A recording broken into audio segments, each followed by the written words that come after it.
All right, strap in everyone, because today we are diving deep into some seriously unconventional wisdom with Lincoln Haverford's winning mindset. It's definitely not your average self-help book. Not even close. This one's less about, be a good person and more about being strategically awesome. With a healthy dose of badness thrown in for good measure. Okay, so right off the bat, that's what really hooked us. It definitely piqued our curiosity. So let's start with this idea of being bad, Right. because I'm guessing he's not actually suggesting we, go out and be villains, right? No, no, not at all. Actually, Haverford kind of reframes this whole concept of bad. He sees it as strategic self-interest. Hmm. So he argues that, constantly putting everyone else's needs before your own, it can actually lead to burnout and resentment, and ultimately hold you back from achieving your goals. So it's more about pushing back against those societal norms, Mm-hmm.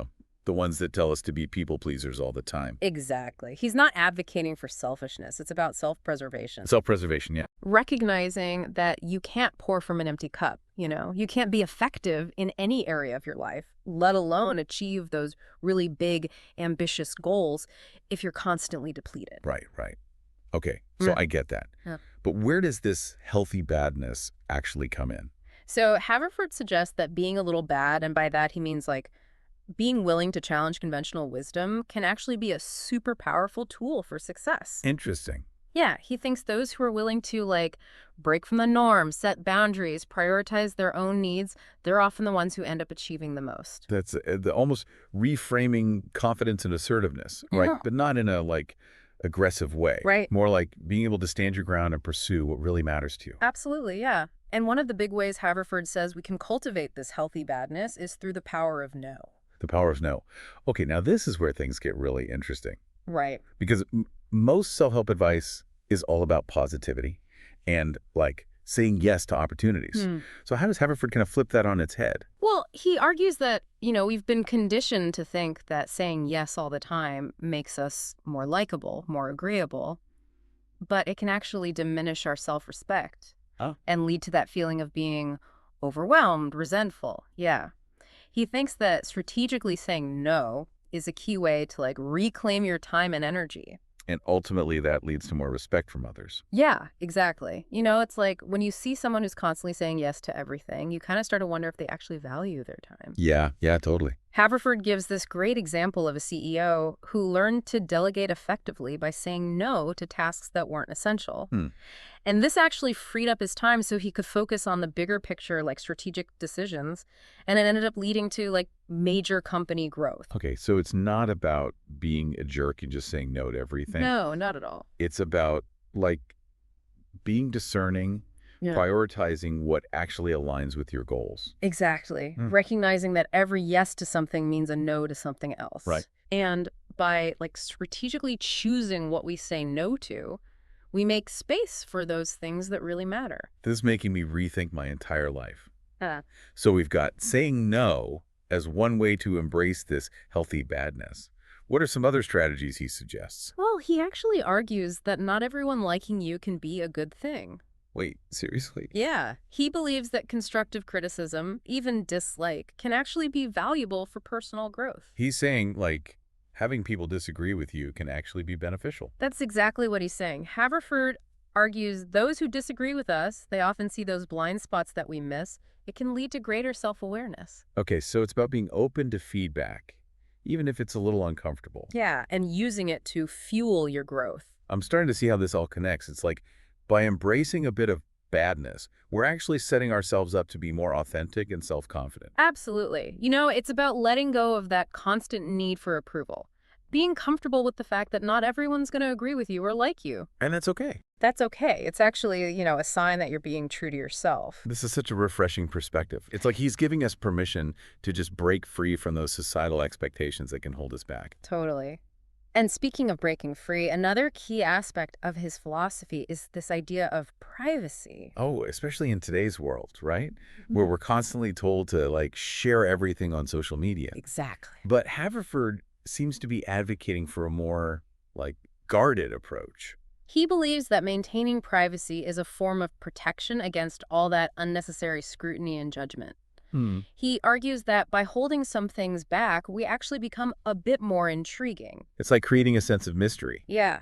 It's not about being like secretive, but being mindful of what you share and who you share it with. So it's about setting healthy boundaries, even in the digital world. Exactly. Haverford suggests that by being a little more discerning about what we reveal, we protect our energy and maintain a sense of autonomy. This is making me rethink my whole social media strategy. Okay, so we've got the power of no, embracing disagreement, the importance of privacy. What else does he have for us in terms of cultivating this winning mindset? Well, he also talks about assertiveness, but not in the way you might think. Okay, so what kind of assertiveness is he talking about? He's advocating for a strategic assertiveness, Hmm. especially when it comes to those things that really matter to you. Yeah. He argues that always compromising your needs and desires to please others, it can actually backfire. Yeah, you can kind of lose yourself in that. You can. Yeah. And Haverford suggests that what he calls a measured dose of strategic coldness or detachment can actually be more effective in achieving our goals. Strategic coldness. Ah. That sounds intriguing. What does he mean by that? Well, he argues that while it's super important to be respectful of others, there are times when being overly accommodating can actually weaken our position. Right. It's about finding that balance between being kind and being firm, advocating for ourselves. So not being cold-hearted, but like strategic in how we assert ourselves. Exactly. And this ties into another really fascinating concept he brings up, mastering the rules. Mastering the rules. Okay, I'm really curious now. What does that even mean? He argues that, yes, it's important to understand the rules, but it's equally important to recognize when they can be, bent or even broken to achieve a desired outcome. Now, of course, he's not advocating for anything illegal. Of course, yeah. It's more about understanding the nuances of a situation and being willing to think outside the box. So being strategic, adaptable, not just rigidly sticking to rules that might be holding us back. Precisely. It's about being a savvy player in the game of life. And this actually leads us to another key principle in his framework, learning from mistakes, both our own and those made by others. Yeah. But honestly, I think that deserves its own deep dive, don't you? Absolutely. We've already unpacked so much, but there's still so much more to explore. Stay tuned, listeners, because we'll be right back with more insights from Lincoln Haverford's winning mindset. If you want to dive deeper into these concepts, I cover them extensively in my book, Winning Mindset, the ultimate guide to cultivating confidence, growth, and assertive leadership for lasting success. The book is available for purchase on Amazon, and it expands on the ideas discussed in this video, along with much more. You can find the link to the book in the description below. Thank you for tuning in to Win with Lincoln. If you found this video helpful, don't forget to like and subscribe for more insights on leadership and relationships. All right, so we're back and ready to dig into this whole learning from mistakes thing. It's something we all know we should do, but Haverford has this really unique perspective on it. Yeah, it's interesting. A lot of self-help advice focuses on, avoiding mistakes altogether, right? Right, like just don't mess up. Exactly. But Haverford argues that mistakes are inevitable, and actually they're essential for growth.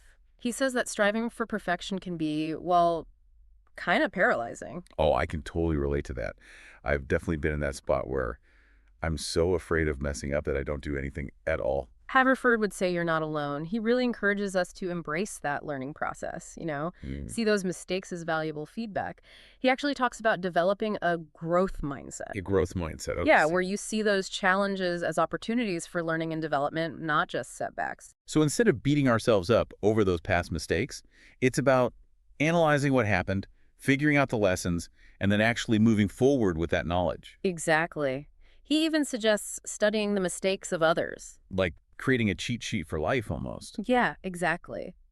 Understanding how others have stumbled can help us avoid making the same mistakes ourselves. Learning from history, but on a personal level. Right. He encourages us to read biographies, look for mentors, really learn from those who've already dealt with similar challenges. Yeah, we don't always have to learn things the hard way, right? Exactly. It makes me think about all those successful entrepreneurs who talk about their early failures.